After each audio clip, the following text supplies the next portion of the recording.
Y bienvenidos al 33º encuentro conversando para homenajes del 2020. Soy Luciana Cardoso, secretaria de Programas y Eventos de la Fundación, ¿sí? Y hoy voy a estar moderando este ciclo. Bueno, como muchos de ustedes sabrán, el Club de la Libertad viene realizando pues, homenajes todos los años. Y en este particular se hacen todos los sábados. Tomamos referentes del pensamiento liberal de todos los tiempos y homenajeamos sus ideas teniendo en cuenta su natalicio. Aunque en esta oportunidad vamos a diferenciarnos un poco y no tomar referentes sino sucesos históricos.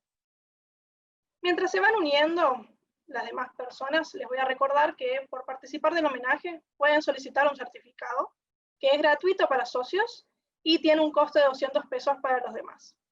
Los socios piden el certificado por un formulario y los demás lo pueden solicitar en nuestras redes sociales, ya sea Facebook, Twitter o Instagram, o bien por el grupo de WhatsApp. Bueno, les recuerdo que también los beneficios del certificado no es el único que tienen los socios, también tienen otros como descuentos en libros de hasta el 20% y becas. ¿Sí? Bueno, ahí en el chat están diciendo que pasamos el link. Lo pueden pedir tranquilamente los socios, tienen contacto con cualquiera de nosotros y lo pasamos por ahí. Ok, como ya adelanté hace un tiempo, el homenaje que nos convoca en el día de hoy es un panel de dos revoluciones. La Revolución Francesa de 1789 y la Gloriosa de Inglaterra de 1688. Estas revoluciones fueron desarrolladas durante los siglos XVII y XVIII respectivamente, y tuvieron influencia histórica en las estructuras posteriores al absolutismo mediante sus idearios políticos. La Revolución Inglesa del siglo XVII y en Inglaterra la del siglo XVIII en Francia constituyen un importante hito en la historia de la humanidad. ¿Sí? Ellas dieron origen a importantes teorías políticas y sociales, las cuales influirán posteriormente a la radicalización de movimientos sociales y el surgimiento del conocido marxismo. A continuación, contaremos con la excelente participación del joven Guido Rodríguez Montiel, que es miembro de la Fundación Club de la Libertad, que leerá algo muy breve concerniente a un aspecto fundamental de la Revolución Gloriosa. Cuando finalice el texto, vamos a reproducir un video para entender mejor el contexto. Así que, Guido. Bueno, buenas tardes a la gente que se encuentra del otro lado. Permitime, Luciana, si es que se encuentra disponible ya el lugar para que pueda realizar la lectura del texto. Sí, sí, tenés todo el tiempo que Sí, lo quieras para leer. tengo. Buenísimo, entonces. Voy a proceder entonces a hacer esta pequeña declaración, refiriéndome en este caso a la Declaración de Derechos de 1689, producto de la Revolución Gloriosa. Se basó en las ideas de Locke, padre del liberalismo moderno. Locke señala que la propiedad privada, la vida, la libertad y el derecho a la felicidad son derechos naturales de los hombres anteriores a la constitución de la sociedad. Luego, el Estado tiene como misión principal proteger esos derechos y las libertades individuales. Locke postula también que los hombres viven en el estado de naturaleza en paz y sometidos a leyes naturales que surgen de la razón. Se sale del estado de naturaleza a través del pacto social, porque no existe allí justicia imparcial que asegure los derechos naturales. La autoridad se sostiene en tanto asegure los derechos naturales que el individuo buscó proteger al entrar en dicha sociedad. La Declaración concedió libertad religiosa, reforzó la independencia judicial, estableció un nuevo equilibrio de poder entre el rey y el parlamento, hizo de la Cámara de los Comunes la primera institución del Estado y abolió la censura y estableció la libertad de imprenta. A partir de esto, damos continuidad a lo que es el video concerniente a la Revolución Gloriosa. Muchas gracias. Muchas gracias, Guido. Y como adelantaste, ahora vamos a ver un corto video de la misma revolución. Bien, el día de hoy vamos a hablar sobre la Revolución Gloriosa y la filosofía de John Locke. Pero antes de comenzar, quiero decir que llamar gloriosa a esta revolución no deja muy contentos a los católicos. Primero porque ellos no encuentran gloria en lo ocurrido y segundo porque prefieren llamarla revolución incruenta. Yo, a pesar de mi postura religiosa, en este caso estoy más de acuerdo con llamarla mejor revolución incruenta, pero más por el segundo argumento que por el primero, lo que también me lleva a cuestionar el término revolución.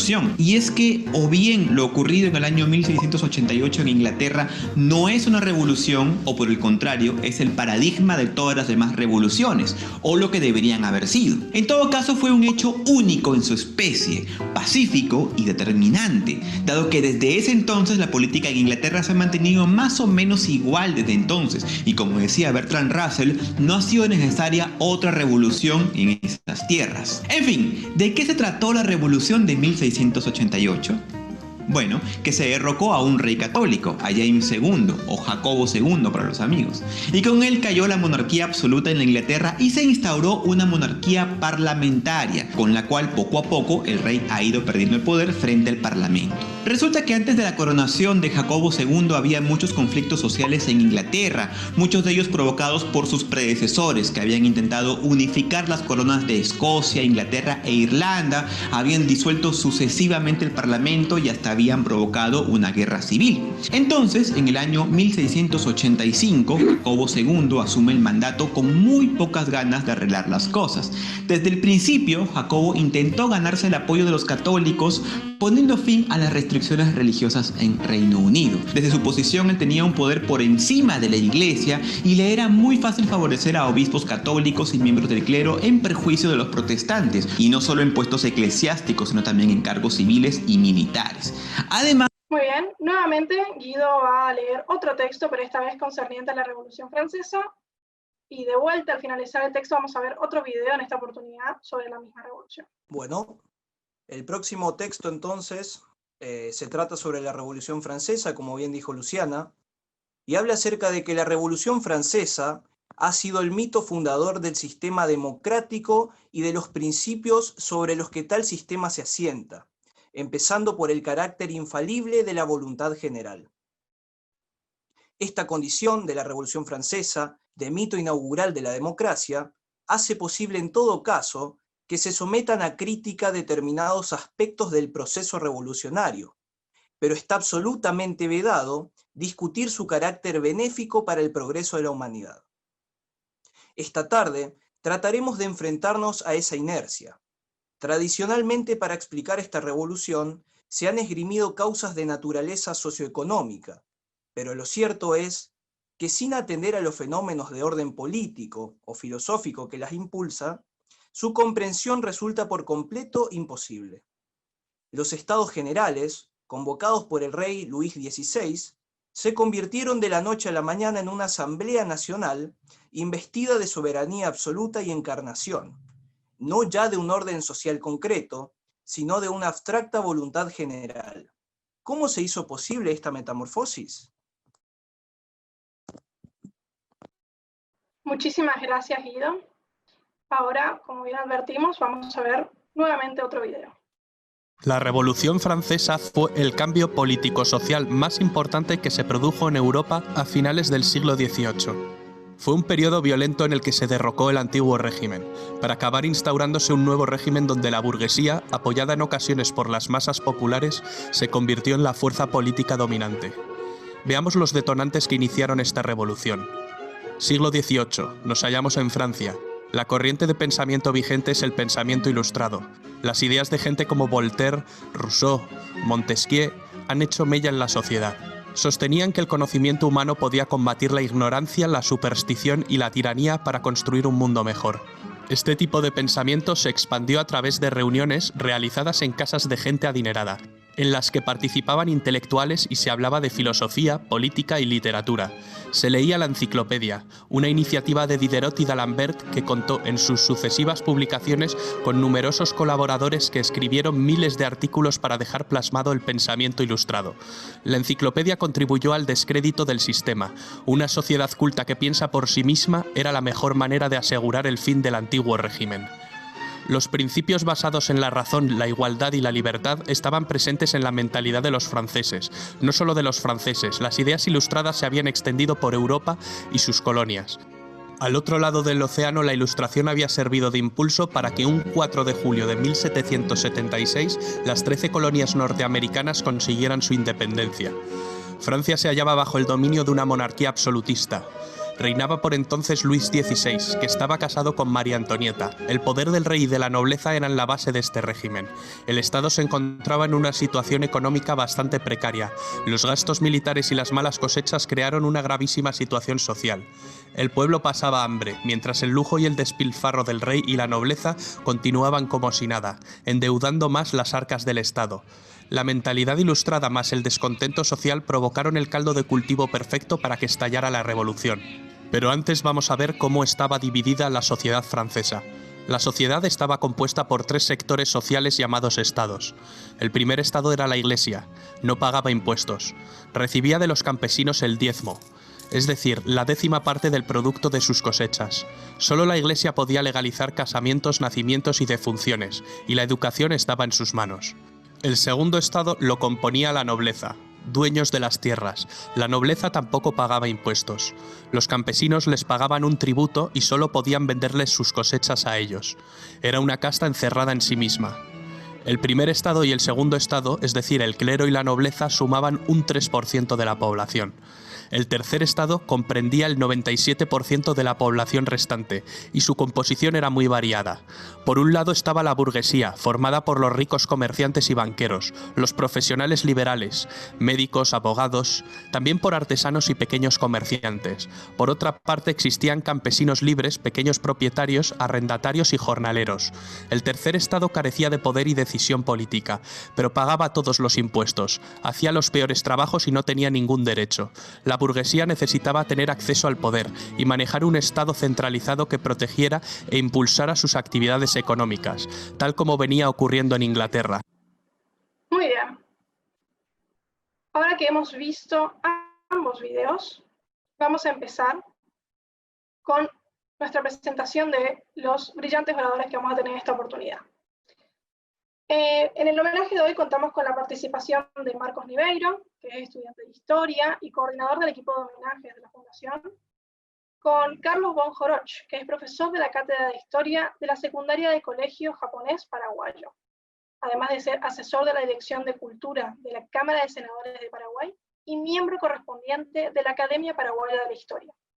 Y por último, pero no por eso menos importante, tenemos la participación de José Edgardo Carballo Saúla, que es director de la Fundación y abogado.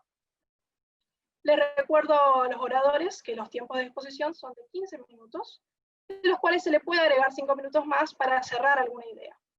Y a los que nos están oyendo, les digo que a medida que los disertantes vayan hablando, pueden manifestar sus dudas o preguntas a través del chat, y yo, cuando considere el momento oportuno, las voy a leer en el conversatorio. Así que el orden de los oradores es el mismo que he nombrado. Así que Marcos. ¿Qué tal? ¿Cómo están? Gracias, Luciana. Gracias a la Fundación también por el espacio. Bien, primero quiero aclarar que es muy difícil hablar de la Revolución Gloriosa y la Revolución Francesa y los efectos que tuvieron en una charla de 15 minutos, pero hay varios puntos que van a quedar muy inconclusos. Quisiera partir con el concepto de revolución, y no voy a remitirme a la cuestión de la palabra en sí. Ustedes saben que la palabra revolución, en términos sencillos, son 2 palabras, re y evolución, es decir, volver a evolucionar, volver a empezar si se quiere. Pero el punto de partida que quiero hacer desde el concepto de revolución es, primero, ¿dónde surge? Originalmente viene de la astronomía, año 1543. El primero en utilizarlo es Copérnico, en una obra donde él habla de la revolutium ibus orbium, son conceptos que vienen del latín. ¿Y a qué se refiere el concepto de revolución en este contexto? Se refiere al movimiento circular y recurrente de los astros, se refiere a la idea de que hay un ciclo y que los cuerpos celestes se mueven en ese orden y vuelven siempre al mismo punto de partida. No mucho tiempo después, este concepto se introduce en el campo de la política para referirse a transformaciones que lo que buscaban o mejor dicho, alteraciones en las situaciones políticas y en el contexto, que lo que busca es volver a un estado original de cosas. Y el mejor ejemplo, y este es el que más lo populariza, es el de la Revolución Gloriosa de 1688 en Inglaterra, que consistió, como vimos en la presentación, en una rebelión de los nobles, que habían sido, por Jacobo II, habían sido perseguidos en sus propiedades, este rey había buscado consolidar su absolutismo, tenía también la intención de abrir las puertas al catolicismo, cosa que era algo en esa época, sobre todo en Inglaterra, para las mayorías protestantes y sobre todo entre los nobles, algo muy intolerable. Bueno, no voy a profundizar mucho en lo que es la Revolución Gloriosa. Finalmente el rey termina abdicando, le ofrecen a William de Orange que venga a Inglaterra y que se case con María II, la hija del rey. Y acá hay un punto importante, porque va a ser el rey de Inglaterra en la medida en que acepte un Bill of Rights, esa es una carta de derechos, que lo que hace esta carta es reafirmar los límites del poder del soberano, y este se considera el origen de la monarquía constitucional parlamentaria en Inglaterra. Se asume que ahí parte la historia moderna de los límites del poder del rey de manera más clara, y el Parlamento asume un rol mucho más decisivo en los asuntos del país.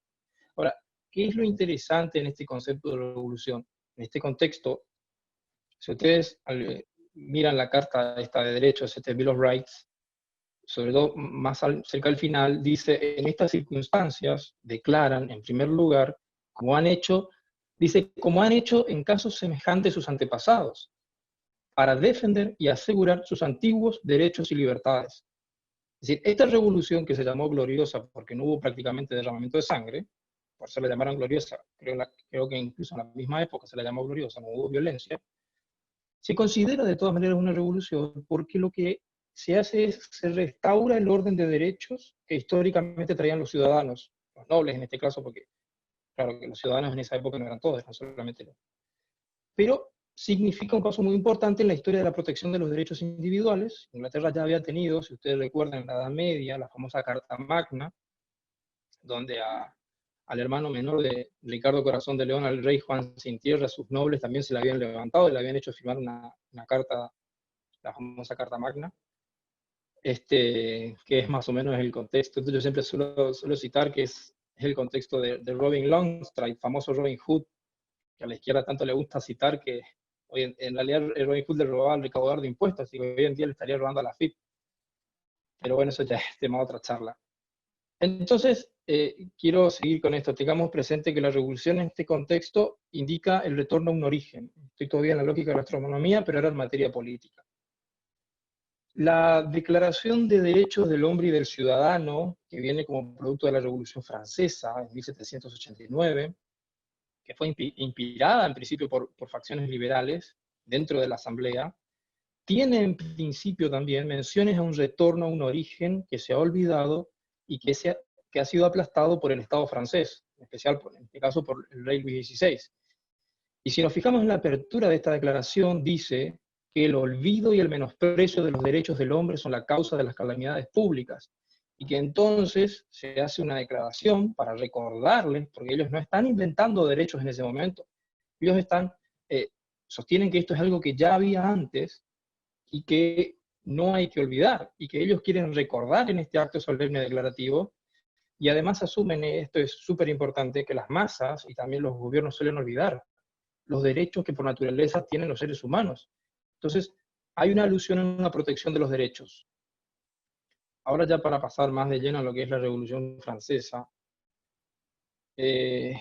cuanto más lo estudia uno a la Revolución Francesa, más se da cuenta de lo mitificada que está.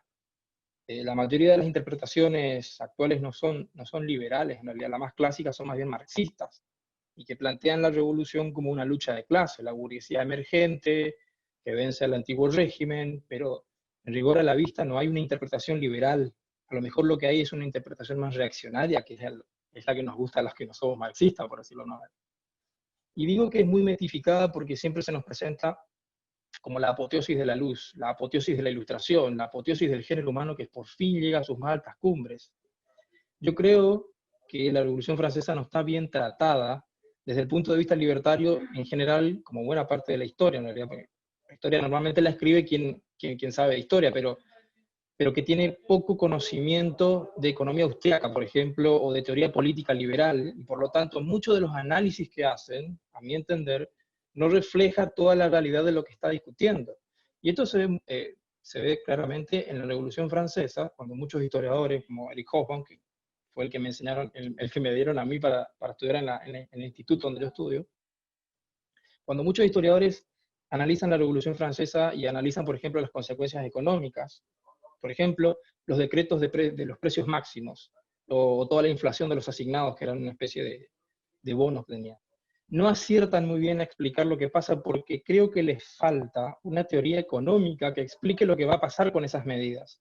Ellos solo te explican que subían los precios, que había crisis de subsistencia, que faltaban bienes, pero no te explican las razones de lo que va a pasar con esas medidas. Digamos, si se pone un precio máximo, creo que es algo lógico que va a crear desabastecimiento. Y en ese sentido, hace falta retomar a los autores liberales, como Burke, Acton, Thomas Paine, en fin, hay muchos. Podemos retomar esos autores liberales, o los que nos gusta la historia, podemos empezar a escribir, porque la verdad que hace falta un relato de la historia liberal.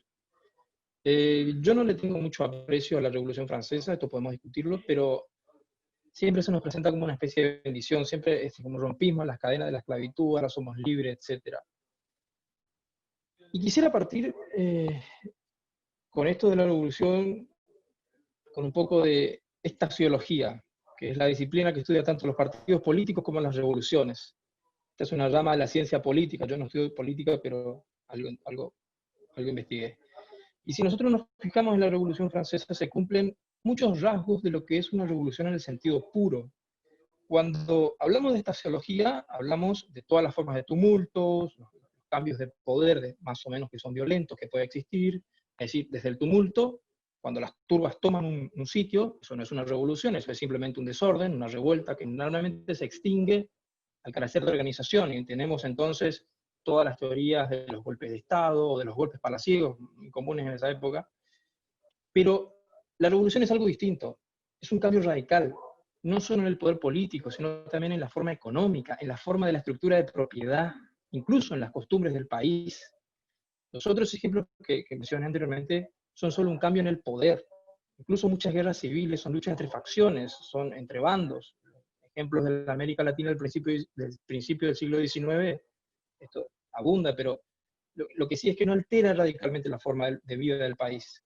El modelo de revolución que se suele estudiar, la revolución más pura, digamos, es el modelo jacobino o bolchevique, o sea, el francés ruso. Esas son las dos revoluciones puras que existen en la historia.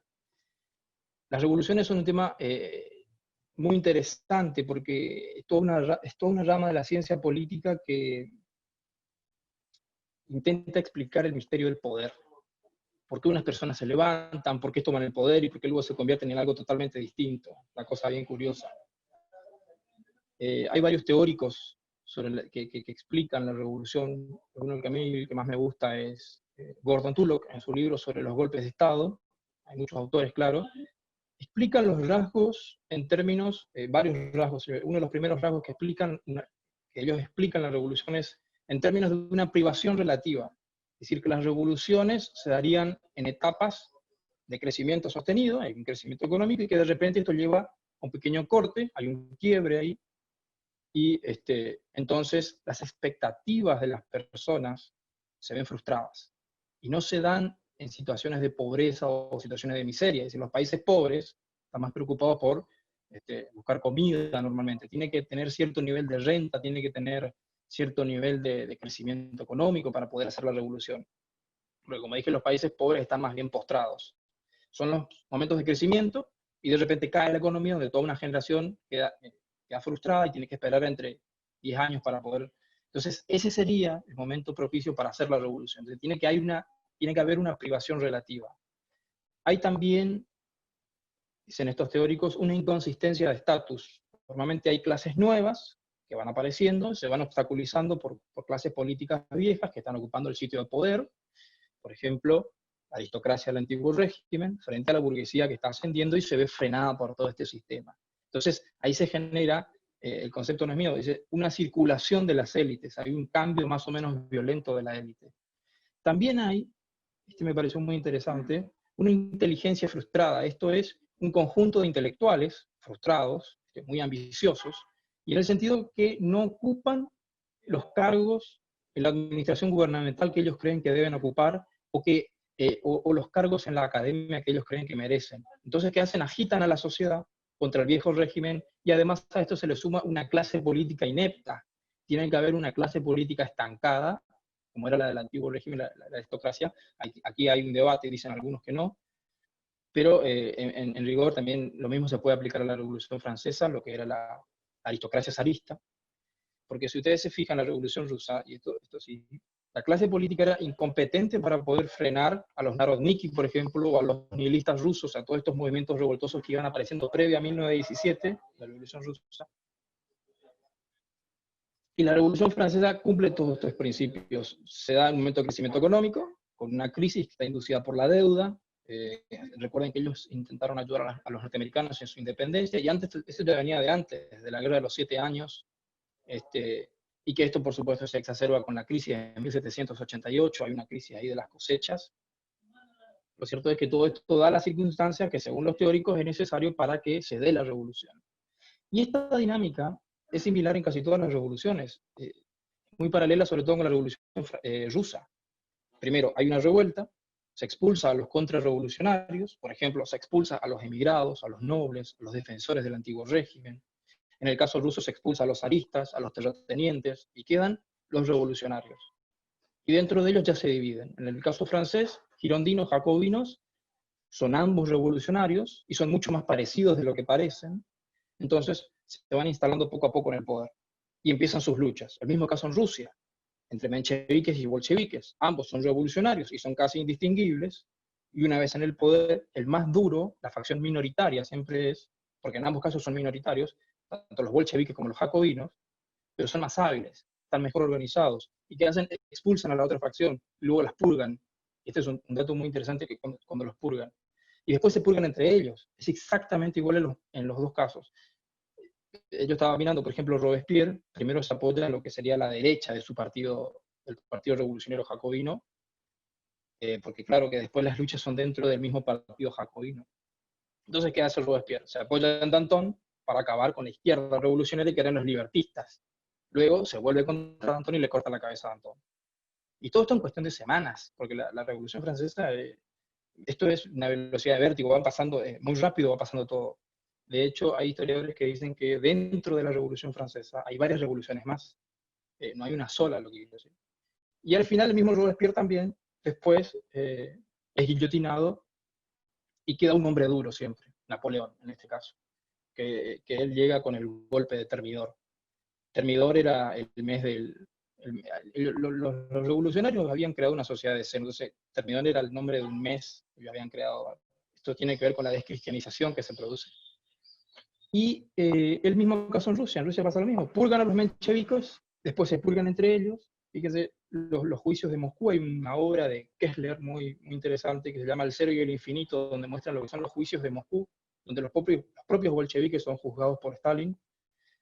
Se apoya, por ejemplo, en el caso de Rusia, como estaba diciendo, los bolcheviques son purgados por Stalin. Stalin, que hace, se apoya en Bukharin para acabar con la izquierda, que es Trotsky, y cuando lo hace después liquida a Bukharin.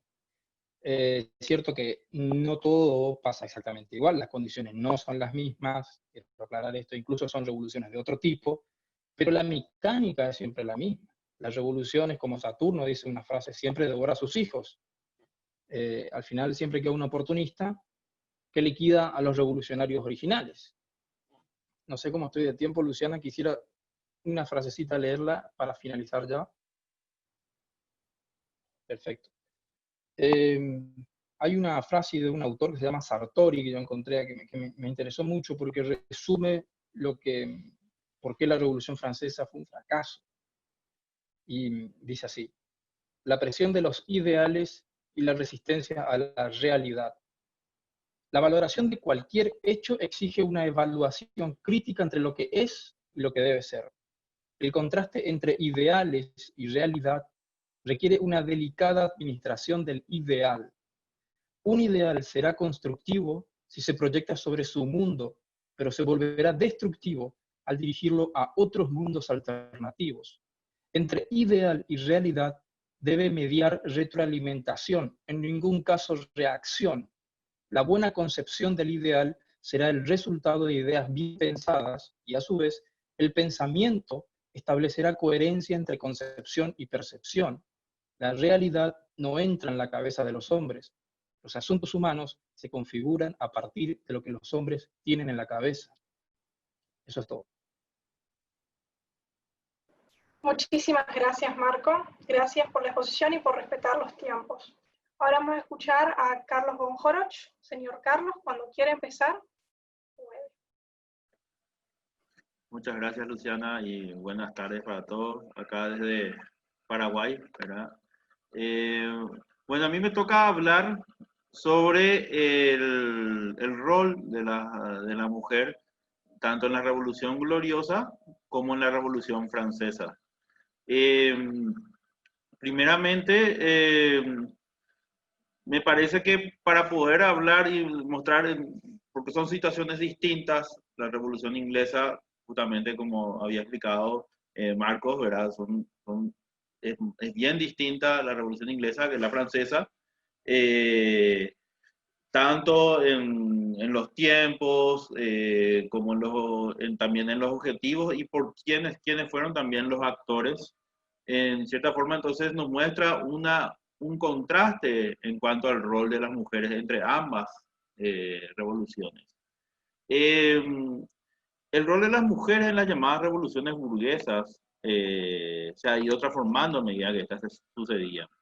Podríamos ver que en la llamada Revolución Inglesa no se visibiliza un rol femenino trascendente, pero podríamos entender que una de las tácticas de la dominación masculina, y más aún en una época donde aún no terminaba de caer el manto de la escolástica medieval, fuertemente influenciada tanto por Aristóteles como por Platón, quienes daban a la mujer un papel similar a los infantes. Esta táctica de dominación no solo comprendía limitar el rol de la mujer, sino que también hacía invisible este papel de las mismas en los cambios sociopolíticos. La llamada revolución científica que se había dado tiempo atrás, dentro de lo que se nos conoce como el Renacimiento, toma como modelo el pensamiento clásico griego. Este también excluye a las mujeres. Y si bien consigue ser un avance en un amplio espectro, muy poco avanza en ubicar a la mujer a un sitial justo. Sorprende esto en una época de valoración del conocimiento. Y se ignoraba así también el rol del agente, del verdadero agente impulsor de lo que sería de lo que podríamos considerar como la primera revolución científica, o por lo menos protocientífica, que fue la neolítica, cuando la mujer fue un agente determinante en el paso de la humanidad del paleolítico al neolítico. Fueron las mujeres de la prehistoria quienes tuvieron esa capacidad de observar a la naturaleza, de observar el comportamiento de los vegetales. Descubrieron que de la semilla de los frutos volvían a nacer, crecían los árboles, las plantas frutales, y fueron ellas las que descubrieron lo que dio origen a la agricultura. Y esta fue la primera revolución humana, que es la revolución neolítica, que permite un primer cambio en la humanidad en cuanto a lo que sería la civilización. Permite establecer asentamientos más estables, permanentes, que estos a su vez permiten a la humanidad adquirir varios otros roles, inclusive pasar a tener otras actividades como la artesanía, en las cuales también las mujeres son las que le brindan también a los hombres esta capacidad de tener otros trabajos, de dejar también de no tener que hacer estos grandes desplazamientos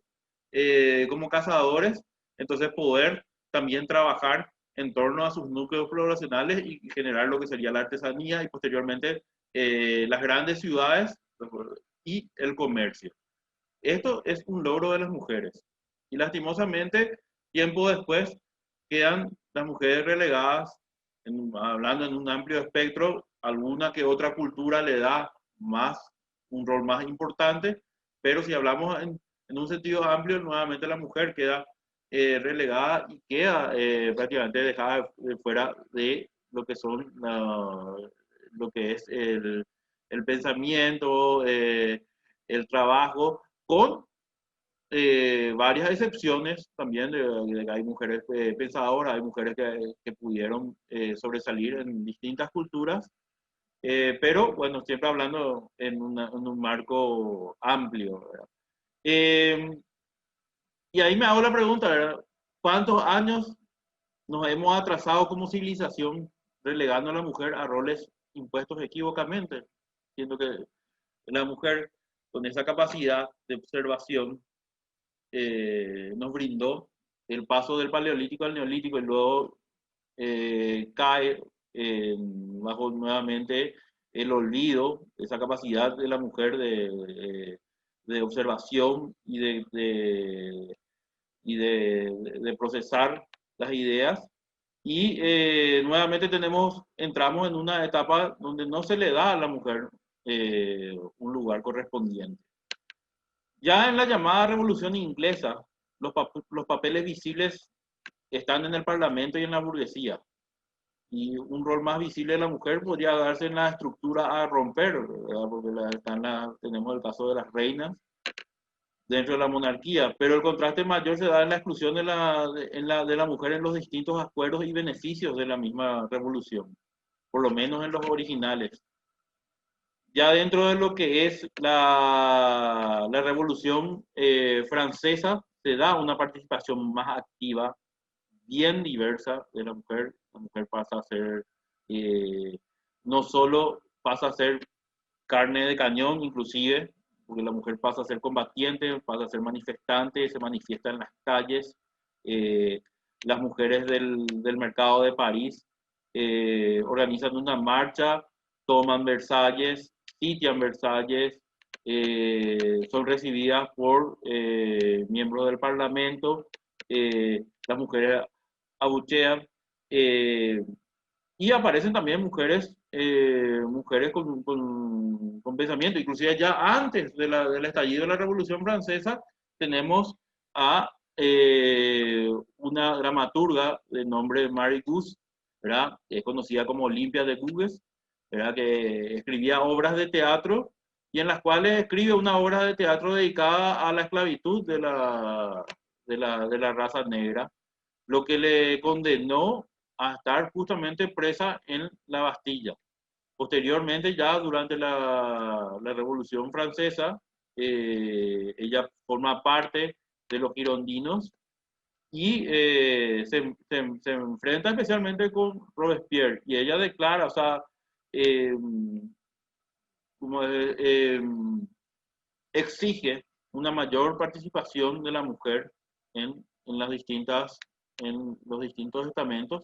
Se le da a la mujer a partir del año 1793 una igualdad política en las decisiones, tanto parlamentarias como en las distintas sociedades, pero en ese mismo año se corta esta libertad y queda totalmente, otra vez, se vuelven las viejas costumbres, se relega a la mujer a roles domésticos, o sea, se busca, se intenta, y que justamente van apareciendo estas ideas en muchos de los grandes pensadores de la propia Revolución Francesa que usaron, que de esta forma se puede ver que usaron a la mujer como combatiente, como excusa, pero a la hora de la verdad la buscaban, defendían, por ejemplo, que la mujer podría tener un mayor derecho a una educación, pero siempre que esta educación le brinde los instrumentos para servir desde la casa, o sea, nuevamente en tareas domésticas. Entonces hay una traición también a la lucha de las mujeres que fueron vilmente utilizadas por los revolucionarios, porque hasta aparecen en la iconografía de la Revolución Francesa. Aparece la mujer, como en el arte, la mujer es representada, o sea, la libertad es representada como una mujer, pero la libertad no es para las mujeres. Se puede ver, por ejemplo, la aparición de Marianne, el personaje, ¿verdad? Que embandera la Revolución Francesa, pero esta libertad no es gozada por las mujeres. Y hay varias otras mujeres, bueno, esta Olympia de Gaulle se enfrenta a Robespierre y termina guillotinada. También tenemos el caso también de, de otra mujer, Sophie de Condorcet, la esposa del marqués de Condorcet, que ella también tuvo un papel bastante importante en la Revolución Francesa, también fue bastante, vamos a decir, apeligró bastante porque ella ofreció su vivienda como sitio de concentración para las reuniones revolucionarias. De otra, imagínense el peligro que corrió esta mujer, porque cualquiera que estaba en la reunión podía escapar ante la aparición de las autoridades, pero bueno, el anfitrión nunca podía escapar. Bueno, en este caso, justamente el esposo del marqués de Condorcet fue apresado y muerto en extrañas circunstancias que nunca pudieron esclarecerse. La señora Condorcet, Sofía de Condorcet, terminó presa y, bueno, luego de la revolución perdió todo, sobrevivió al imperio napoleónico, nuevamente volvió a vivir la restauración, pero hizo todo una lucha personal por reivindicar también la figura de su marido y también tuvo que trabajar, habiendo sido una dama de buena posición, tuvo que trabajar también desde abajo para poder mantener a su hija, porque había perdido todo justo a causa de la revolución. Tenemos también roles enfrentados, tenemos también el caso de las 16 carmelitas que defendieron su monasterio, que iba a pasar a ser secular, y por parte de los revolucionarios fueron apresadas y condenadas, las 16 fueron condenadas a la guillotina. Entonces tenemos también roles enfrentados no solamente en la parte revolucionaria, sino también en los afectados, en la parte afectada por la revolución. No puedo dejar de olvidarme también de la Declaración de los Derechos de la Mujer y la Ciudadanía, justamente, que fue también uno de los logros, o sea, una de las denuncias, o sea, uno de los pedidos de Olympia de Gaulle, que tenía 17 artículos sobre la igualdad de la mujer y también la libertad de los ciudadanos. Bueno, no sé cómo voy de tiempo. Señor Carlos, lleva 12 minutos. Bueno. Me llama mucho la atención, perdónenme si tampoco desordenada mi idea, pero me llama mucho la atención la escasa información que tenemos sobre el rol de las mujeres en la Revolución Gloriosa, quizás debido a esta invisibilidad dispuesta por la dominación del hombre. Pero en el caso de la Revolución Francesa hay un papel bien diverso de la mujer, tanto como revolucionarias como, diríamos, a las afectadas por la revolución. Pero nuevamente acá el contraste tremendo termina siendo que la mujer termina siendo traicionada. Las mujeres revolucionarias especialmente terminan siendo traicionadas por la revolución. Y también esto se da en la revolución de la independencia de las 13 colonias americanas. También pasa lo mismo. Se crean los derechos, los beneficios, pero no se visualiza a la mujer en esos derechos y en esos beneficios.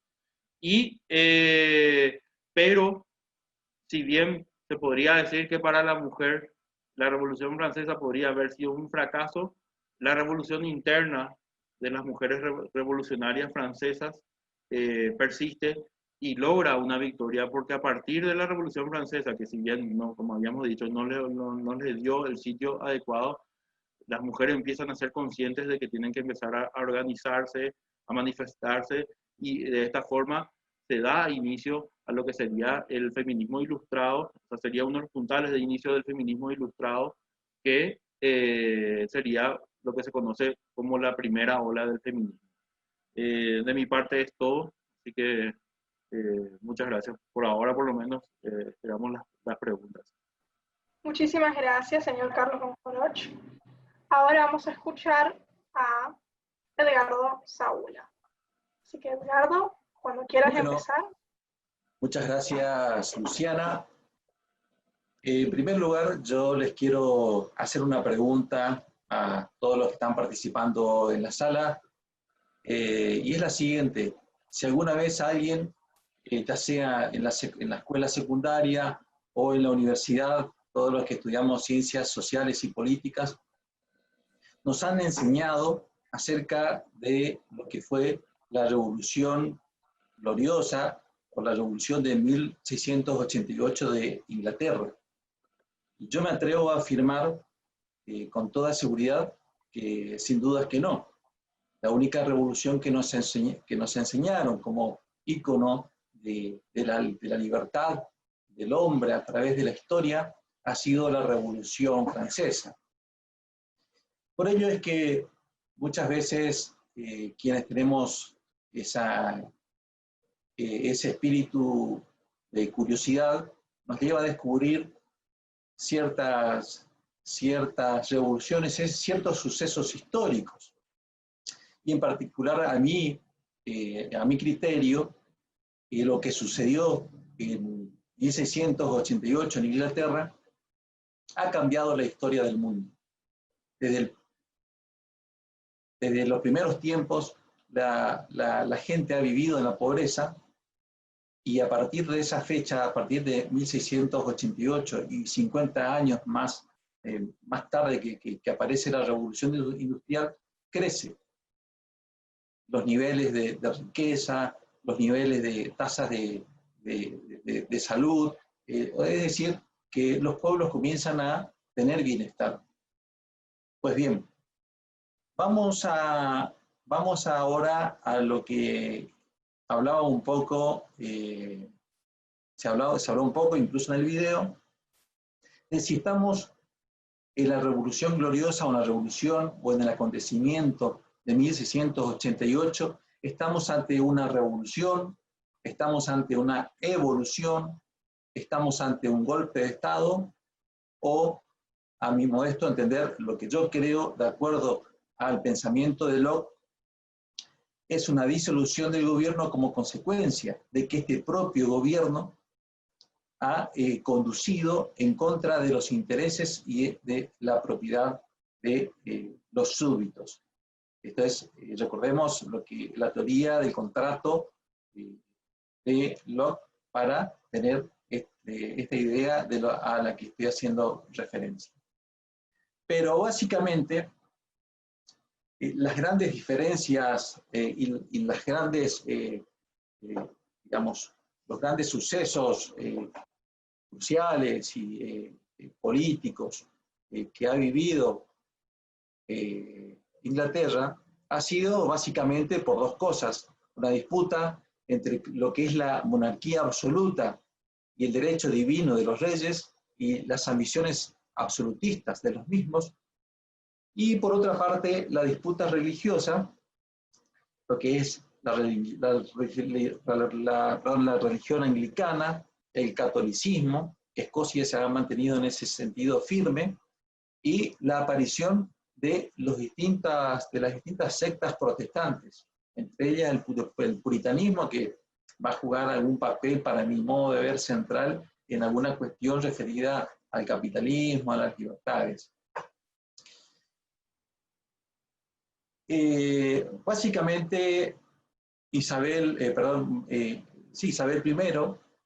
de Inglaterra es la que en ese conflicto religioso establece como religión oficial a la Iglesia de Inglaterra, que es la religión anglicana. Esto naturalmente ha sido vista y ha generado cuestiones y recelos en la sociedad. Posteriormente le sigue Carlos I, que ha sido un déspota en donde en su reinado se conoce como los 11 años de tiranía, en donde en esos 11 años ha cerrado el Parlamento. El Parlamento ya venía funcionando con la Carta Magna de 1200, con los incipientes partidos como los Whigs y los Tories. Y esto ha desatado una lucha entre los realistas que estaban y que se encolumnaban detrás de Carlos I y los parlamentarios. El final de todo esto ha sido la ejecución, la ejecución de Carlos I bajo el cargo de traición. Ahí viene y toma nuevamente protagonismo en lo que quien fue Oliver Cromwell. Si bien ya era parlamentario, pero vuelve al ruedo político, habida cuenta de las circunstancias políticas que estaba viviendo Inglaterra, y logra imponer la única etapa de la República en la historia de Inglaterra. Obviamente que es declarado protector, y en base a esto Oliver Cromwell se deja seducir por la tiranía, y al fin y al cabo fallece Oliver Cromwell, lo sucede su hijo, quien al poco tiempo renuncia, y ella asume Carlos II en 1660, Carlos II, y ahí etapa en que es conocida como la restauración de los Estuardos. En todo esto, quiero hacer mención a lo que fue la figura de John Locke. John Locke tiene una evolución en cuanto a su pensamiento político, y debemos ser justos al juzgarlo, puesto que debemos tener presente las circunstancias que ha vivido y que estaba viviendo. Tal es así que el padre de Locke era un puritano y se alistó en las tropas de Cromwell. Cansada la gente de la opresión de Cromwell, festeja la asunción al trono de Carlos II, pero al poco tiempo, Carlos II incurre en una serie de decisiones que generan una fuerte convulsión en Inglaterra. En primer lugar, firma un tratado de alianza con Francia, con el objetivo de que Inglaterra se uniera a Luis XIV, en su guerra contra Holanda, además de que ese acuerdo tenía cláusula secreta en donde Carlos II se comprometía a convertirse al catolicismo. Pero antes debo seguir con la línea de pensamiento de Locke. En el momento de Carlos II, Locke decía que la libertad de conciencia, esto es fundamental porque luego se contradice absolutamente. Me hace acordar mucho a Alberdi y su pensamiento y su gran aporte a la postre en lo que fue la institucionalidad y la posibilidad de crecimiento y bienestar económico. Decía que la libertad de conciencia no puede constituir ninguna justificación para alterar el orden público legalmente establecido por el magistrado en relación con los cultos. Esto va a dar una vuelta copernicana más tarde, Locke, y ya lo iremos viendo. ¿Qué pasó? Aparece su mentor. Locke, en su camino político, conoce a Anthony Huxley Cooper, quien formaba ya parte del consejo, de lo que fue el Consejo de Estado de Cromwell, y contribuyó más tarde a la restauración de Carlos II. Locke lo acompaña, se va de Oxford, lo acompaña a Londres como médico. Recordemos que Locke fue médico, filósofo, pero era el médico, era el secretario y el confidente de Cooper. Cooper, quien fuera designado por Carlos II como y esta palabra me cuesta mucho, el conde de Shaftesbury, un condado de Shaftesbury, se lo entrega a Cooper, pero que además asume el cargo de canciller exchequer, que sería lo mismo que el ministro de Hacienda, de lo que era el reinado de Carlos II. Evidentemente, este conde de Shaftesbury influye fuertemente en el pensamiento de Locke. Tal es así que Locke va cediendo en cuanto al pensamiento de que era el rey quien debía dar los designios para los súbditos, pero no obstante ello sigue siendo funcional al momento político en que vivía Inglaterra, porque él ahí escribe una de sus primeras cartas de tolerancia y dice que esto tenía un objetivo político, que era el fortalecimiento de la Iglesia anglicana, de la Iglesia de Inglaterra, la anglicana, porque decía que habría que considerar la tolerancia de los distintos cultos, excepto el católico. ¿Por qué? Porque el culto católico respondía a un príncipe extranjero que era el Papa. Por lo tanto, no debían ser tolerados. O sea, era una tolerancia a medias. Cuando hoy dijimos que Carlos II comenzó tomando decisiones que llevaron a la convulsión de lo que fue la vida institucional de Inglaterra, y allí comienzan los procesos digamos, de rebelión. El conde de Shaftesbury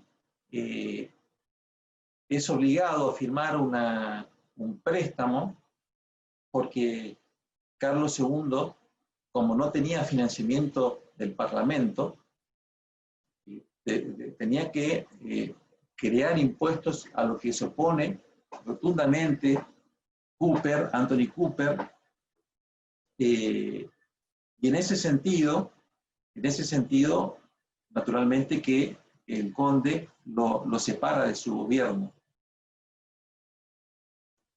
Luego, ahí tenemos muchos interrogantes acerca de qué pasó con Locke. En primer lugar, hubo una serie sobre todo liderados por los magnates Whigs, de panfleteos en contra de quien fuera Carlos II, y también hubo un intento de asesinar al propio rey, intento que se frustra porque el rey justamente cambia de planes.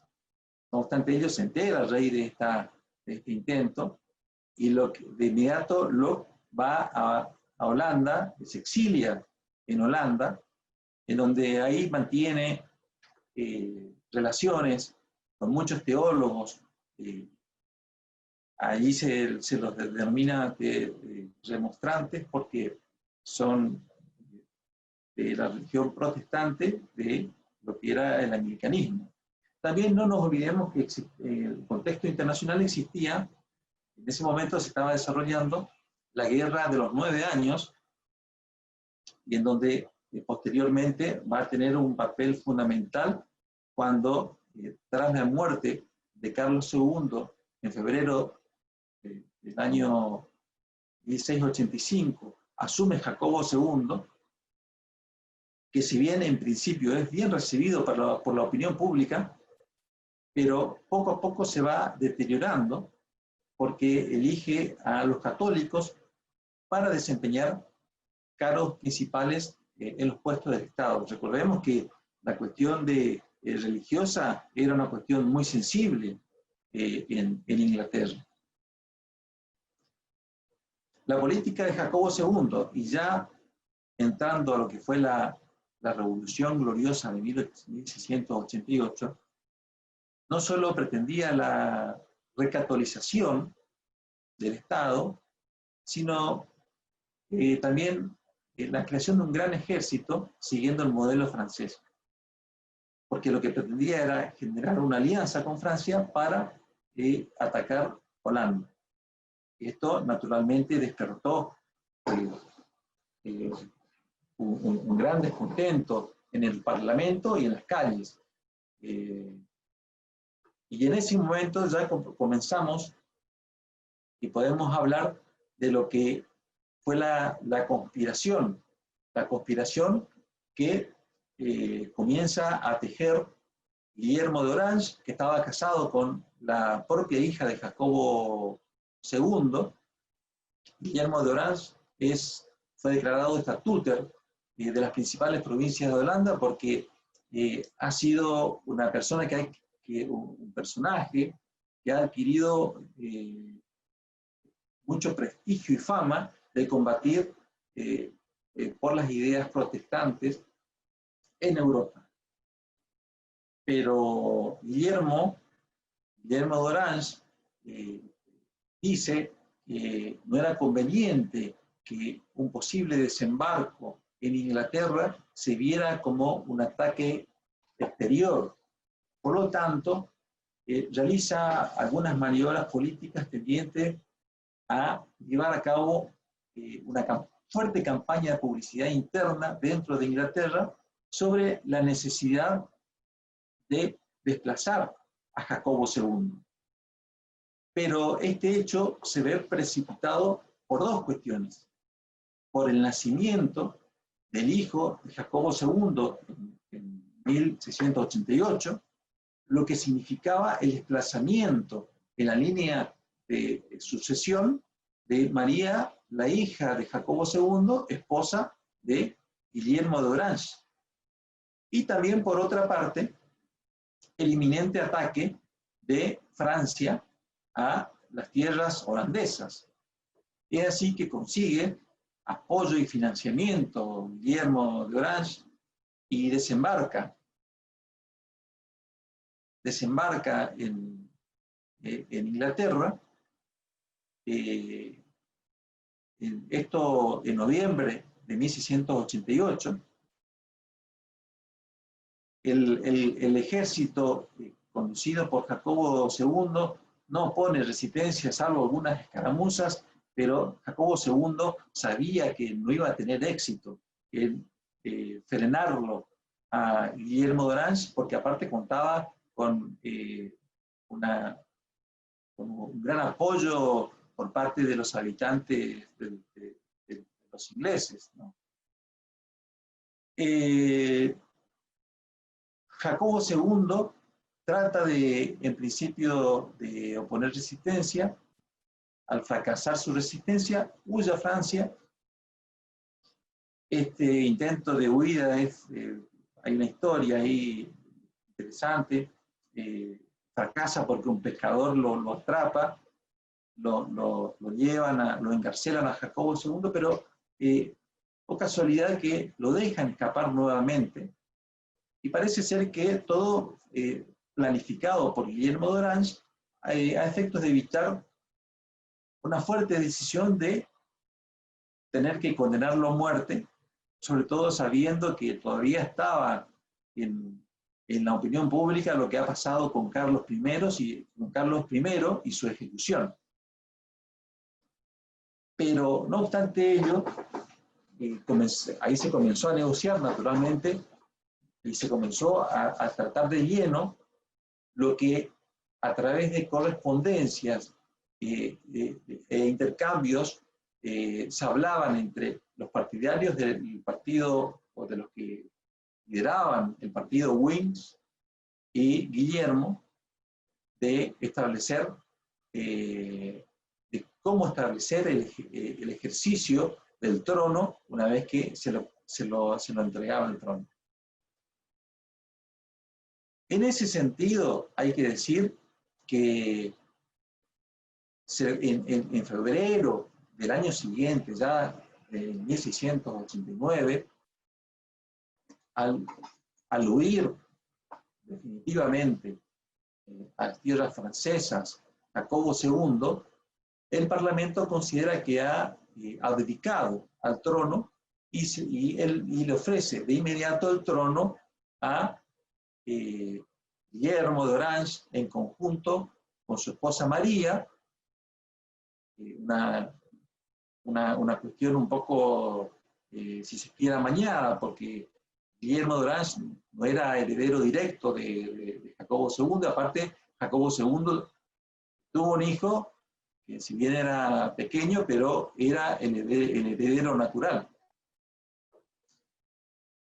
Una vez asumido al trono, Guillermo de Orange, ahí un poco lo que dijo el amigo, se redacta lo que es la Carta de Derechos, el Bill of Rights, que coincide básicamente con las ideas que Locke venía escribiendo en esos momentos cruciales de la historia, porque Locke estuvo un tiempo en Francia, otro tiempo en Holanda, y siempre cuidándose porque agentes ingleses lo perseguían.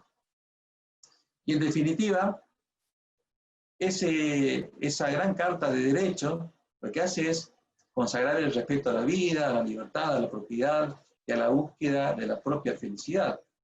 Y 4 palabras, conceptos, ideas brillantes que sin dudas nacen para seguir su derrotero, hasta incluso podemos decir que han llegado a nuestra propia Constitución con el propio Alberdi, ¿no? También el consentimiento como legitimante de todo gobierno y la separación de poderes. Perfecto. Termino con esto.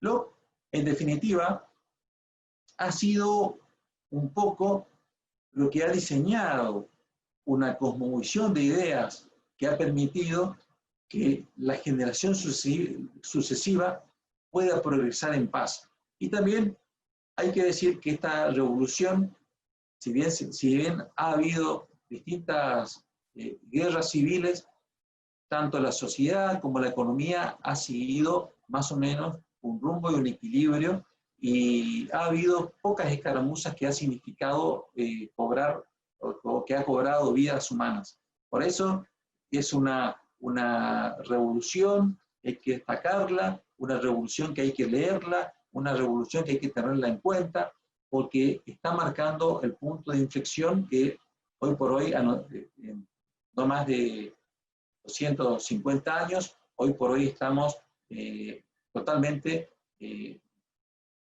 disfrutando de un desarrollo, disfrutando de un capitalismo que nace como consecuencia del respeto a las instituciones que se da con esa carta del Bill of Rights.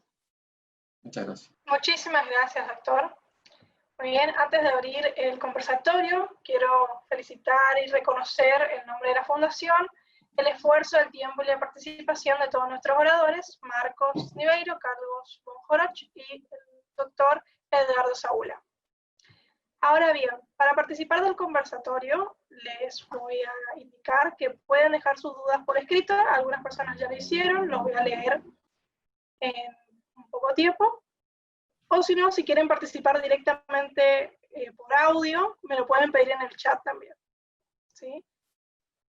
Así que voy a empezar leyendo la primera pregunta que le hicieron a los oradores, que es de Gladys Silvera, la cual pregunta: ¿la Revolución Francesa es la apertura a la democracia? ¿Influye esto en América Latina? Y por último, ¿Bonaparte tiene influencia en esa apertura? Les recuerdo a los oradores que cualquiera o todos pueden responder la pregunta. Bien, yo no creo que sea, o sea, esto depende como lo quieran ver. Para la izquierda claramente lo es la apertura de la democracia y también tiene un impacto en América Latina. Ahora vamos por parte. Yo encontré varios puntos concerniente a lo que es la democracia que surge de la Revolución Francesa. Y el punto, hay varios, digamos, el concepto de ciudadanía, el de representación, el de soberanía nacional, pero todos coinciden en esta idea del Estado que absorbe todo, digamos. Hay algo que me interesa de esto, y es el concepto de voluntad general de Rousseau, ya que vamos a hablar de esto de la democracia. Y yo creo que es muy interesante porque esto en realidad no llevó a que haya una democracia como la palabra lo quiere decir. Mejor dicho, esto llevó a que haya mucha muerte en Francia. Porque Rousseau tenía dos ideas que fueron el fundamento del terror que se aplicó en Francia.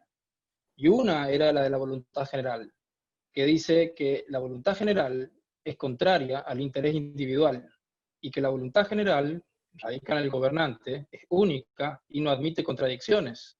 Y por lo tanto, el interés de cada individuo puede convertirse en el enemigo del interés de todo el conjunto. Y como tal, quien tiene algo es el gobernante, el cargo de voluntad general, que por definición la voluntad no es divisible, o sea, ¿qué es lo que tiene que hacer? Debe combatir las desviaciones y la búsqueda del interés particular que daña ese interés general. Y esa es una de las ideas que llevó a guillotinar a tanta gente. Y la otra, que también es muy importante, es que Robespierre, a quien se le conocía como el incorruptible, para él y para los revolucionarios jacobinos, lo más importante es que tus motivaciones fueran puras. Y si tus motivaciones, esa motivación pura, el concepto de virtud, porque están tan relacionados, tenía que ver con que tu preocupación es por los pobres, los no privilegiados, los sufrientes, que son aquellos que la sociedad no ha corrompido según la teoría de Rousseau. ¿Por qué no forman parte de la sociedad? Al estar tan marginados, en cambio, los aristócratas, las clases altas, que están llenas de vicios, el vicio es peor que la maldad, decía. Entonces, eso hay que purgar a la sociedad. La motivación intrínseca tiene que ser la pasión o la compasión por los que sufren. Eso es lo que él entiende por virtud. Y los que sufren, los pobres. Ahora, en vista de que nosotros nunca vamos a poder entender ni tampoco conocer realmente la motivación de la gente, porque nosotros no podemos saber lo que tenemos por dentro, sobre todo en el mundo de la política, esa motivación intrínseca nunca vamos a saber cómo funciona. Lo que pasa es que se empieza a caer en una paranoia cada vez más desquiciada, en la que se cree que todo el mundo es un hipócrita, y que se está haciendo un juego, incluso entre los mismos revolucionarios, que no conectan realmente sus sentimientos con los sentimientos de los que están sufriendo. Y bajo esa lógica, Robespierre empieza a guillotinar otra vez a todo el mundo.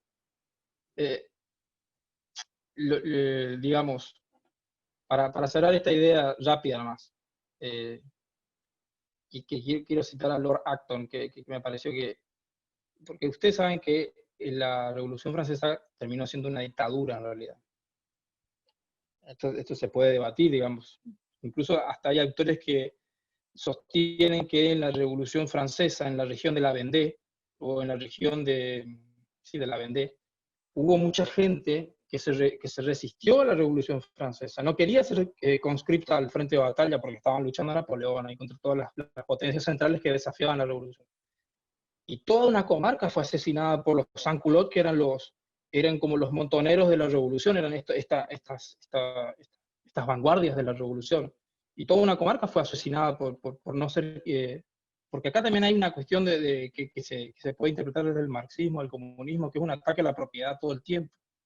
Y Lord Acton habla justamente que la causa de toda esta catástrofe fue las teorías de la igualdad. Lo que la Revolución Francesa terminó buscando, sobre todo, y esta es una lección que creo que no tenemos que olvidar, la igualdad social de todos los ciudadanos, y su preocupación había sido el bienestar material de la gente, no la libertad. Y esta es una diferencia que se puede hacer con la Revolución Norteamericana. Los norteamericanos, tal vez porque no tenían las condiciones de miseria con las que estaban el pueblo francés, pero, digamos, ustedes saben que después de la Revolución Francesa no llegó democracia a Francia, lo que fueron más monarquías. Entonces, yo creo que la Revolución Francesa no es la puerta a una democracia. Y el impacto que tuvo en Latinoamérica se está viviendo hasta nuestros días. Eso también se podemos debatir. tuvo un impacto muy importante, y esto es lo que suele decir Álvaro Vargas Llosa: ¿por qué Latinoamérica no es como Estados Unidos? Tenemos el legado de la Revolución Francesa, y en cambio los norteamericanos tienen el legado de la Revolución Gloriosa. John Locke, Adam Smith, Jean-Baptiste Say, entre otros muchos. Muy bien, muchas gracias, Marcos. Antes de continuar con las preguntas que nos fueron dejando en el chat, el señor Martín Carranza pide si puede hacer un aporte.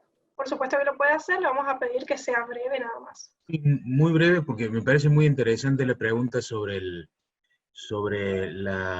aporte a la democracia que hace la Revolución Francesa, y la manera en la que Marcos encara la respuesta realmente lleva al verdadero camino. Y yo, muy breve, me parece que el gran aporte que ha hecho a la institucionalidad mundial la Revolución Gloriosa tiene que ver con haber terminado con el absolutismo.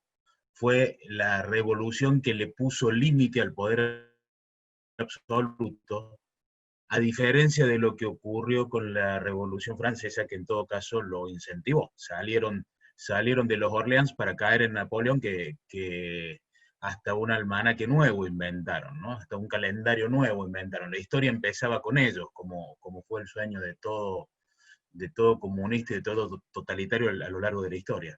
Así que con lo de Marcos yo rescato precisamente ese punto que él marcó al final. La revolución de 1776 es hija de 1688 y no de la Revolución Francesa, y nosotros somos hijos lamentablemente somos hijos de la Revolución Francesa, porque 1810 sí es hija de aquellas instituciones. Así que nada, eso, gracias, un evento espectacular, me ha encantado lo de hoy. Muchísimas gracias, señor Martín Carranza. Ahora vamos a continuar con una pregunta que hizo Carlos Moratorio, específicamente para el señor Carlos Monjoroch. Pregunta: si en la Revolución Francesa influye también la demonización de otra mujer como fue la reina Antonieta, si esta fue usada como símbolo del antiguo régimen, etcétera. Bueno, sí, prácticamente durante la llamada Revolución Francesa hubo una demonización de la figura de María Antonieta. Inclusive aparecen también noticias falsas a las cuales hoy en día estamos muy acostumbrados, como los fake news o los dichos de un político actual que aparentemente utilizan un clon de sus redes sociales, ¿verdad?, para lanzar una falsa noticia que después uno puede desmentirla, pero muchas veces el efecto queda. Y bueno, justamente eso pasa con el famoso dicho de María Antonieta, que responde ante el hambre del pueblo, que dice que coman pasteles, ¿verdad? Es famoso el dicho que sabemos que en realidad no es algo dicho por ella, pero el efecto quedó.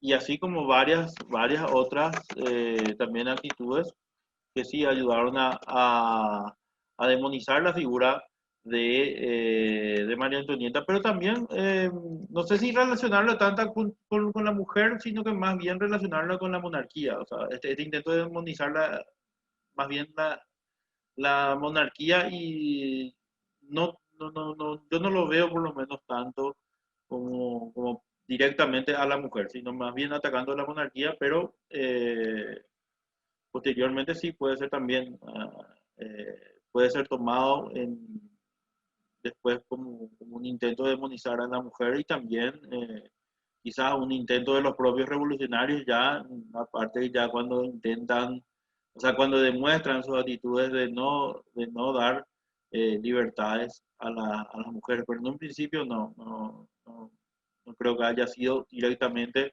hacia el rol de la mujer. Muchísimas gracias, señor Monjoroch.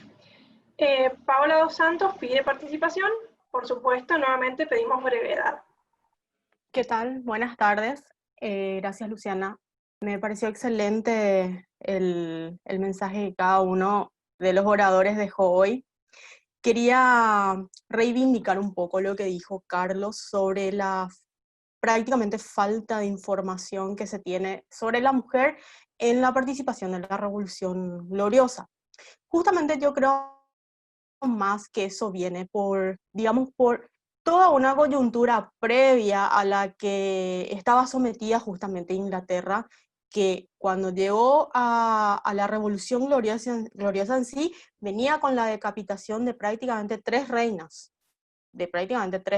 que fueron Ana Bolena, Catherine Howard y luego María Tudor, que justamente fue un encargo de su prima, la reina Isabel I, que fue una cuestión política netamente.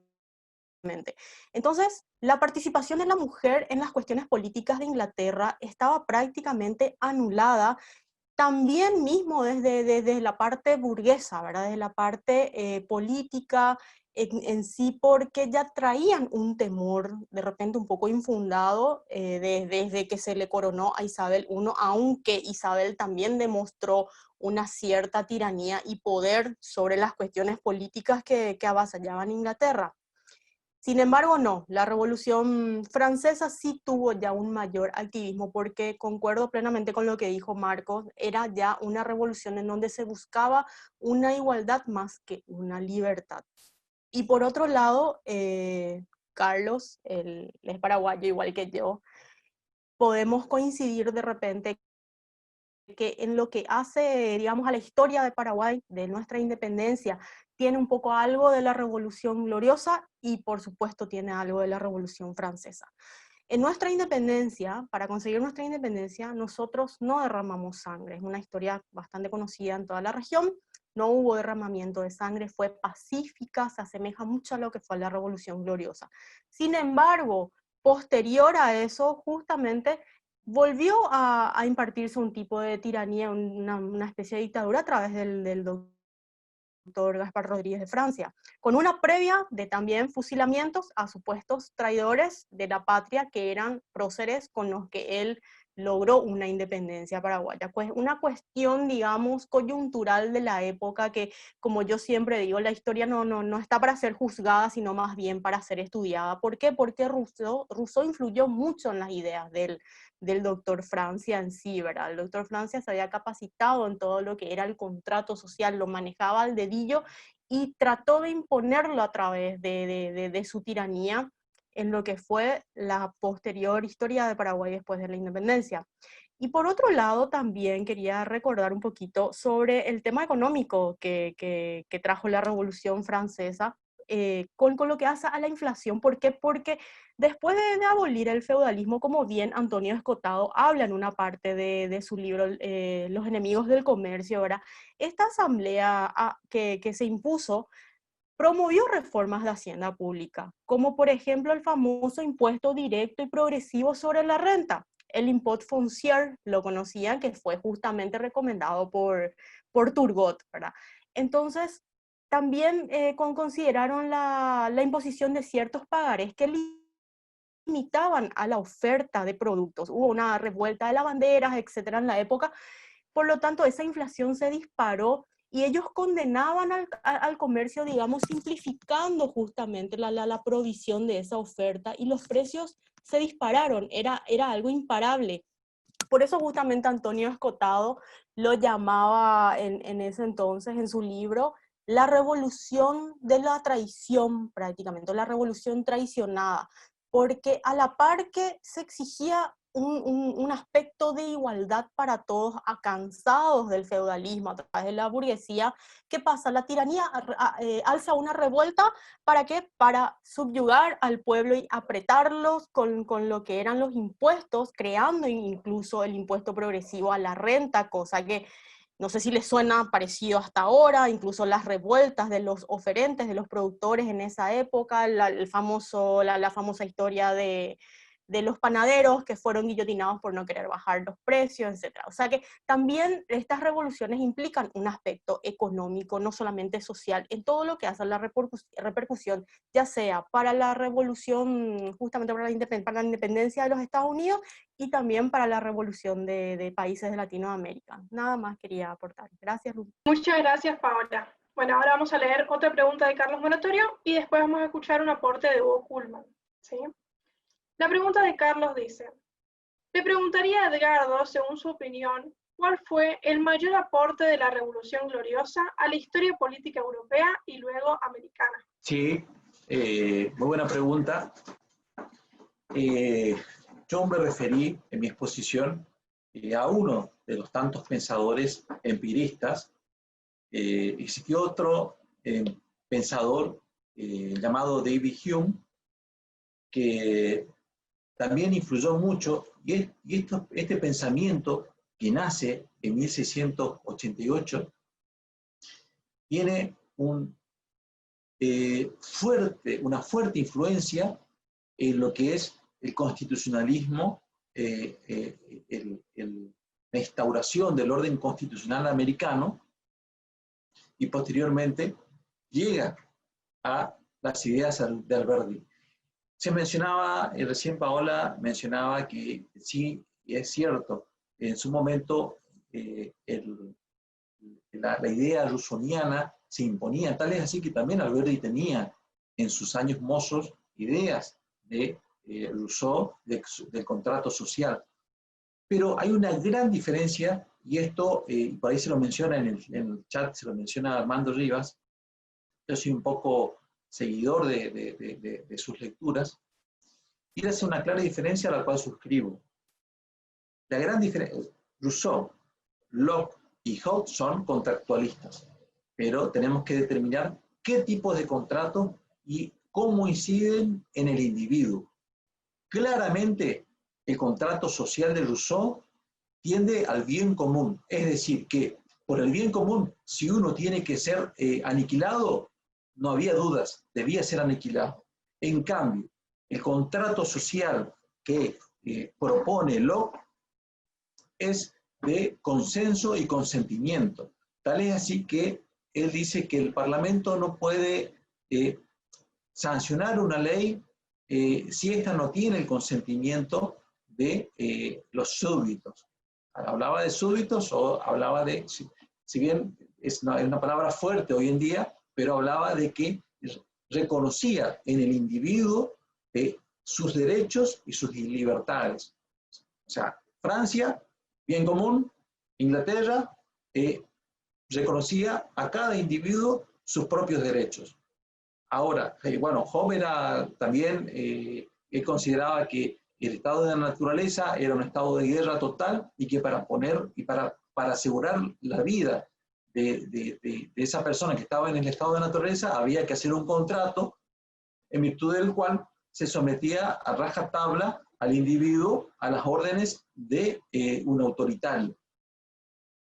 ¿Qué pasa? Estas ideas, siguiendo a la pregunta de Carlos Moratorio, llega más evolucionada, tal es así que yo acá les quiero leer algo que escribió Armando Rivas, y lo que decía Hume respecto a 3 puntos principales que han hecho que Inglaterra sea grande: la seguridad en la posesión, la transferencia por consenso y el cumplimiento de los proyectos.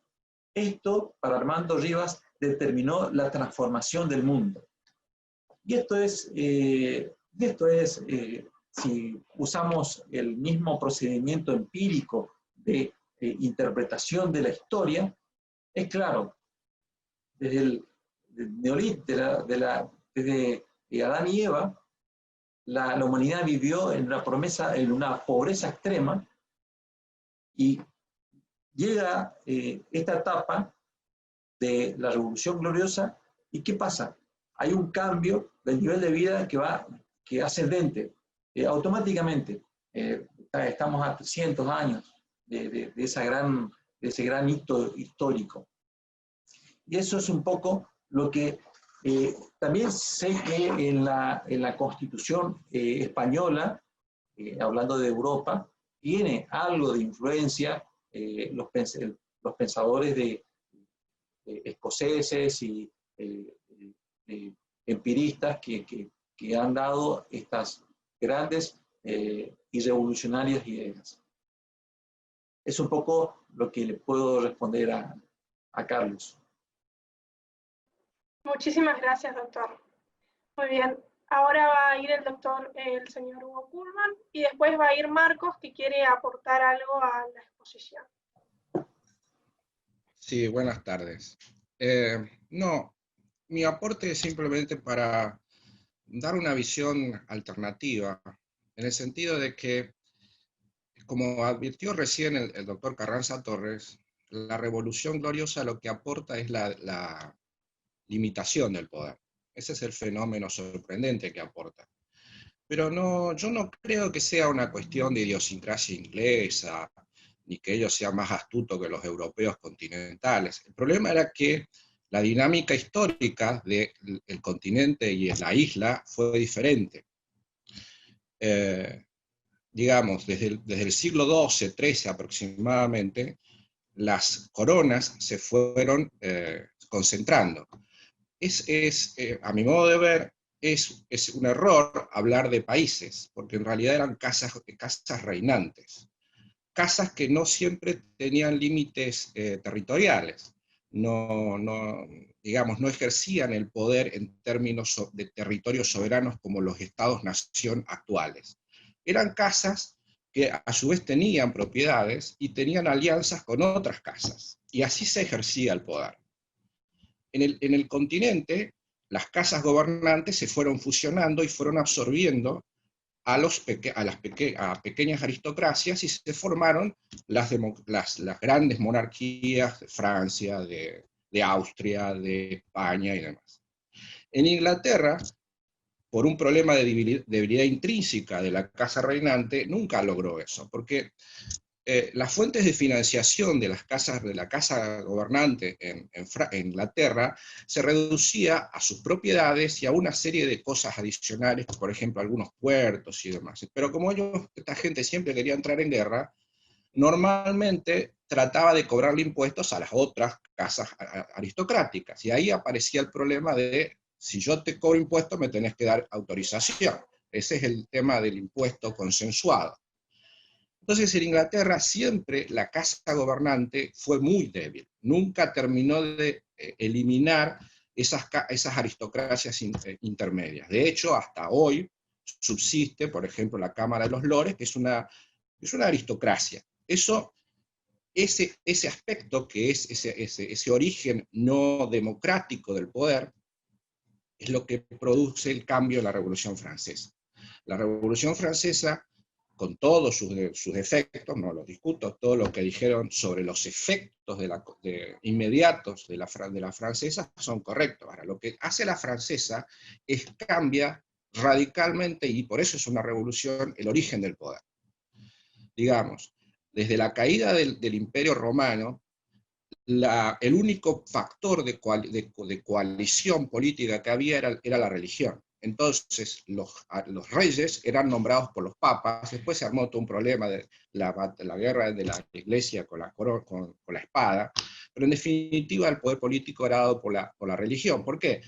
Porque todos lo único que hacían era creer en Cristo, el resto no creían en nada. Entonces los poderes terrenales se creaban a partir de la coronación.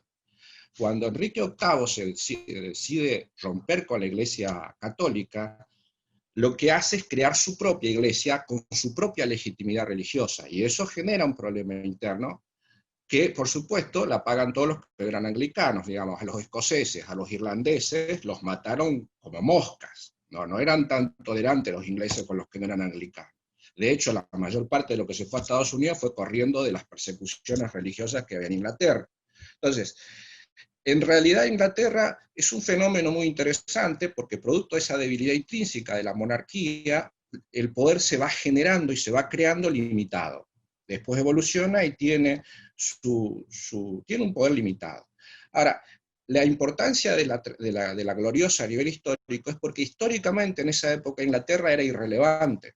Las monarquías más poderosas del mundo eran Francia y España. Por eso es que lo que pasa en Francia impacta en todo el mundo, porque a partir de ese momento la gente dice, ya no, las autoridades no devienen de Dios, los tenemos que elegir o consensuar nosotros. Y eso cambia diametralmente. Aún los tiranos tienen que contar con el favor popular, porque si no, no existe ningún otro principio de autoridad política. Y eso es lo relevante de la Revolución Francesa, no obstante que obviamente, si los votos dan legitimidad, también los votos ponen tiranos, lo pusieron a Hitler, pusieron a todos los salvajes que conocemos de ahí en adelante, lo pusieron los votos.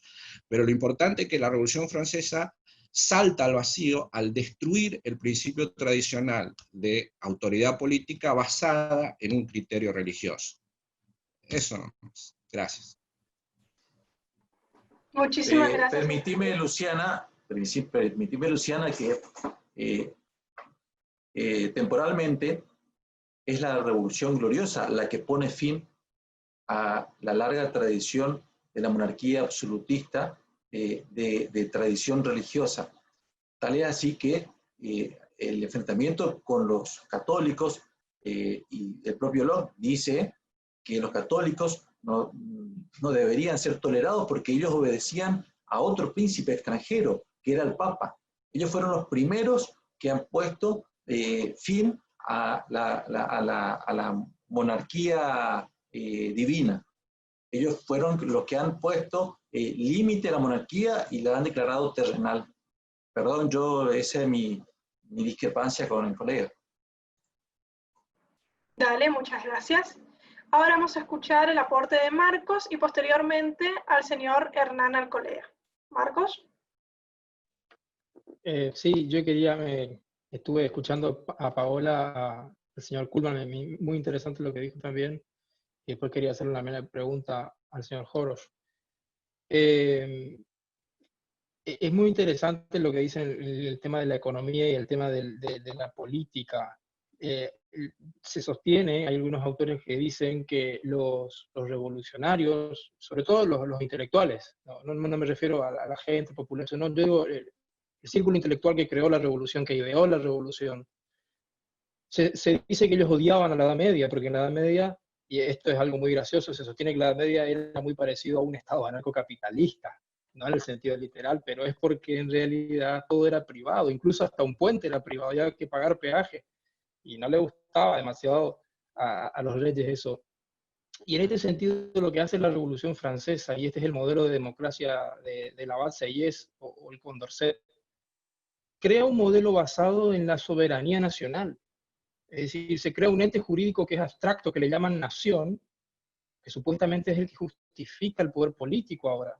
Este concepto luego se juridifica, se crea como concepto político, y a partir de entonces se empieza a hablar no de soberanía real, sino de soberanía nacional, es decir, pasamos de obedecer a una persona de carne y hueso a obedecer a una abstracción, un ente abstracto que se llama nación, que no se sabe en realidad muy bien en qué consiste, pero digo eso, y encima hay que pagarle un tributo ahora. Y este es el error también de la Revolución Francesa. Hay algunos autores que dicen que la Revolución Francesa creó los estándares de medida litro y kilo, porque así era más fácil cobrar impuestos, porque dice que los reinos tenían sus propias medidas, entonces era muy difícil cobrarle de esa forma, entonces se crean estándares. Eso por un lado, que me interesó mucho, y lo otro que quería preguntarle al señor Jorosz, que habla sobre las mujeres, el papel, por ejemplo, de Charlotte Corday, que era la que asesinó a Marat. Marat era un revolucionario jacobino que todos los días hacía llamamientos a que se guillotine personas. Él llegó a decir que había que guillotinar a 200.000 personas para salvar la revolución. Entonces se va esta chica, que era de la provincia y del interior, y le dice al señor Marat, Marat se daba unos baños porque tenía una enfermedad en la piel, y le dice, tengo una lista de sospechosos de la revolución. Cuando Marat agarra la lista, lee esos nombres, dice, inmediatamente van a ser guillotinados. Y en ese momento, Charlotte Corday le clava un cuchillo en el pecho y lo asesina a Marat. Y cuando le preguntan, ¿por qué lo mataste a Marat? Ella dice, porque ahora va a volver paja a mi país. Yo quería preguntar al señor Jorosz si en ese sentido hay un papel también determinante de la mujer en la figura de esta chica, que me pareció una heroína, básicamente. Muchas gracias, Sí. Marcos. Señor Carlos, ¿vas a poder responder las preguntas ahora? Para que no se por olvide. anticiparme. Y luego sí vamos a escuchar al señor Hernán Alcolea. Bueno, sí, absolutamente.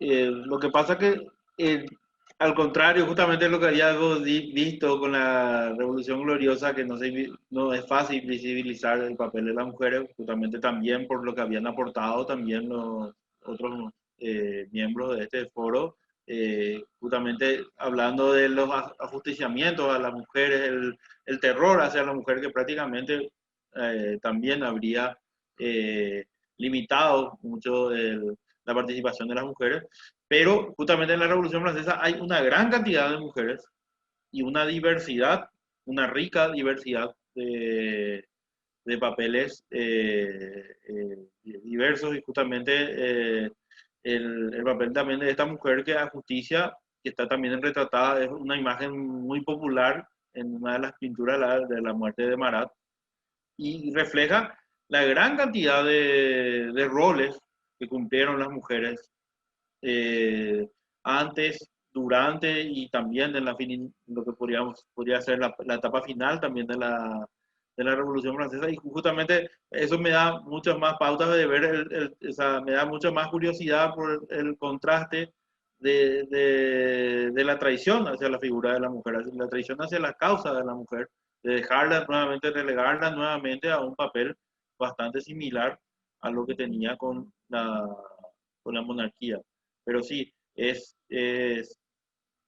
amplio el rol de las mujeres, y son muchísimas mujeres las que participan en este proceso de la Revolución Francesa. O sea, no sé si vamos a poder citar a todas, ¿verdad? Pero sí, es muy importante también este rol que le cupo a esta mujer, ¿verdad? Muchísimas gracias, señor Carlos. Ahora sí, señor Hernán, es su turno, y luego vamos a escuchar a Alberto Medina Méndez. Bien, muchísimas gracias por permitirme participar.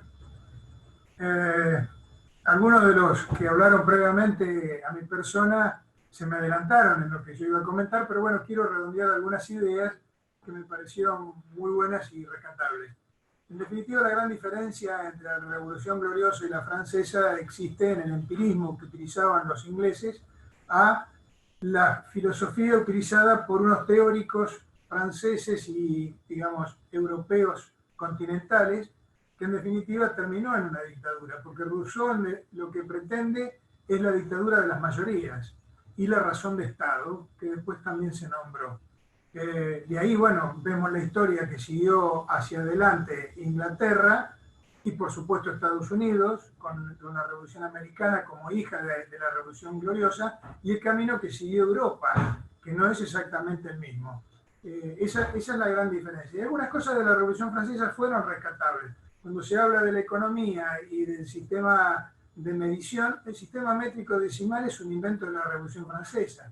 Y se hizo justamente porque, como las cosas se cobraban en peso de pesar, y cada uno de los dueños de las comarcas o de los mandamás de cada comarca tenía su sistema, y además quienes manejaban el sistema también lo variaban. Porque, por ejemplo, una medida de pesos al año siguiente eran más pesados porque tenían que entregarle más. Una forma de inflación era cambiarle el sistema métrico decimal, sería para lo que conocemos hoy. Y para eso se llamó a través de la asamblea a unos físicos y matemáticos que inventaron el sistema métrico decimal, que la Argentina finalmente lo adopta recién, si no mal recuerdo, en la presidencia de Sarmiento, porque tampoco nosotros teníamos bien definido. Y fijémonos que todos los sajones siguen con los sistemas viejos, que tuvieron que hacer una especie de convertibilidad al sistema métrico decimal, y todos los demás, más tarde, más temprano, nos adaptamos al sistema métrico decimal. Esa es una influencia que uno puede medir en forma directa. Fíjense que los americanos incluso aprovecharon algunas cuestiones de orden práctico ya en el siglo XX, como el lado de que maneja el conductor, ¿no? Y los ingleses, como muy tradicionalistas, siguen con el sistema originario, que era el que teníamos nosotros, que recién en el año 1942 se cambió en la Argentina. Pero bueno, esa es la gran diferencia que yo noto entre una revolución y la otra. Repito, lo empírico, la praxeología de los ingleses, y todo esto yo lo aprendí fundamentalmente del gran maestro Armando Rivas, a quien conocí hace muchos años, y me llevó por este camino al que tanto le agradezco. Muchísimas gracias. Muchísimas gracias, señora colega, por su participación. Voy a enmendar un error. Alberto no quería la palabra. Así que si está dispuesto, se la voy a dar a Enrique Esteban. Gracias, Luciana. Yo lo que le quería decir, no como director del club, sino como un asistente a este evento, muy buen evento, realmente muy buen evento. Pero, siempre hay un pero. Tratemos, los que venimos como asistentes, de no ser protagonistas del evento, como quitando lugar a los expositores.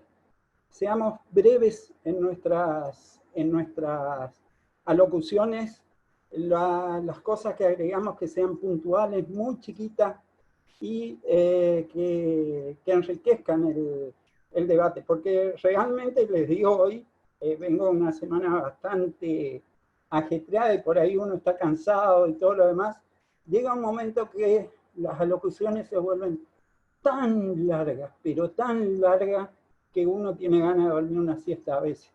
Así que vamos a enriquecer el debate, no hacernos los protagonistas porque los protagonistas son los expositores, y tratemos de simplemente, si tenemos ganas de ser expositores, Luciana, Paola, Marcos, los pueden anotar como expositores y siempre están buscando quién quiere ser expositor.